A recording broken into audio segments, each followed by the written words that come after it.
हजरत उमर के जमाने में इस्लामी हुदूद 23 लाख मुरब्बा मील तक फैल गई हैं।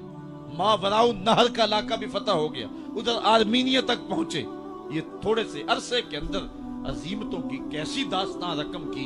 इकबाल तड़प के कहते हैं, दिए जाने कभी यूरोप के कलीसाओं में, कभी अफ्रीका के तपते हुए सहराओं में, दश्तो दश्त दरिया भी न छोड़े हमने, बहरे जुल्मात में दौड़ा दिए घोड़े हमने।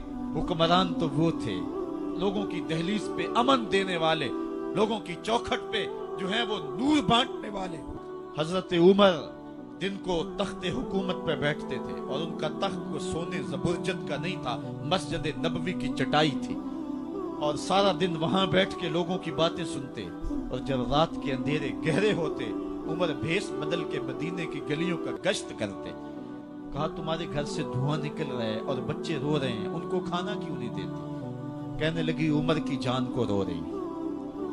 उमर के पांव तले से जमीन निकल गई। कहा, क्या हुआ?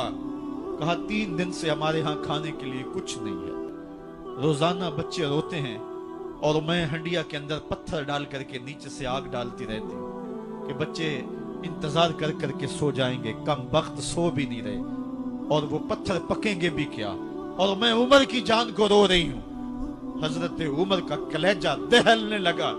फौरन पलटे वापस, बैतुल माल में आए, घी का एक कनस्तर लिया, आटे की बोरी ली, मिर्च मसाला जात बहुत कुछ उठाया, अपने कंधे पे रखा, बोरी अपनी कमर पे ला दी। उमर बैतुल माल से निकले तो आपके खादम असलम ने देख लिया, आगे बढ़ा, कहा, मेरे आका मैं उठाता हूँ। उमर की आंखों में आंसू है। कहा, असलम कयामत के दिन मेरा बोझ उठा लोगे? कहा, कयामत के दिन तो अपना अपना बोझ उठाना पड़ेगा। कहा, उमर को आज अपना ही उठाने दो।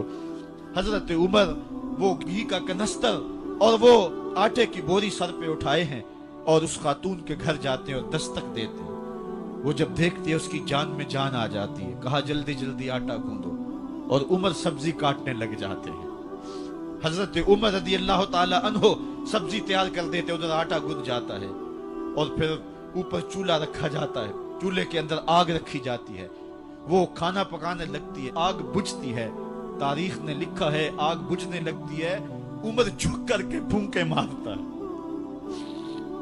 उमर झुक झुक के फूंके मारता है। खाना पक गया और बच्चों के सामने खाना रख दिया, बच्चे खा रहे हैं। अब बच्चे रो रो के निढाल हो चुके थे। हजरत उमर अपने हाथों को और अपने घुटनों को और अपने पांव को जमीन पे लगा के, जिस तरह बकरी का बच्चा चलता है, वेड़े के अंदर कभी इधर चलते हैं कभी इधर चलते हैं, ताकि बच्चे मुझे देख के खुश हों और दिल में कहते, उमर जितना रुलाया है अब इतना हंसाना भी पड़ेगा। तो कभी उमर अमीरुल मोमिनीन, ये मैं किसी आज के जो है वो लोगों के वोटों पे मुंतखब होने वाले हुक्मरान की कहानी नहीं सुना रहा, मैं उस उमर की कहानी सुना रहा हूं जो 23 लाख मुरब्बा मील का हुक्मरान है, आधी दुनिया का बादशाह है। हजरत उमर जो है जिस तरह बकरी का बच्चा चलता है, इस तरह अपने हाथ और अपने घुटने जमीन पे टेक करके जो है वो इस तरह चलते हैं।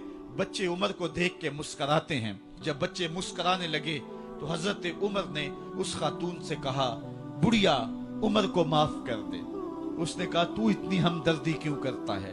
कहा, उमर बेचारा बड़ा फंसा हुआ है, फिक्र है उसको यरमूक को, फुस्तातो हुलवान की, जब फतह है मिस्र तो तैयारी है ईरान की, आते जाते वफद से मुलाकात भी करता होगा और शब को मालूम हालात भी करता होगा, कांटों में उलझी हुई बेचारे की जान है, नींद उसको भी आती है, आखिर वो इंसान है, मेरी बहन उमर को माफ कर दे।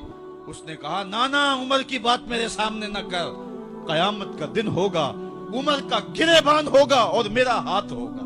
जब उसने ये बात कही तो उमर बर्दाश्त न कर सके, बच्चों की तरह बिलक बिलक के रोने लगे। कहा, वो बदनसीब उमर तेरे सामने है, आज ही कहला जो कहना है, कयामत के दिन मुझे माफ रखना। उसने कहा, तू उमर है? कहा, बदनसीब उमर तेरे सामने खड़ा हूं। मेरे उमर कहते हैं, अगर दजला के किनारे एक बकरी का बच्चा भी प्यासा मर गया, उसका हिसाब भी उमर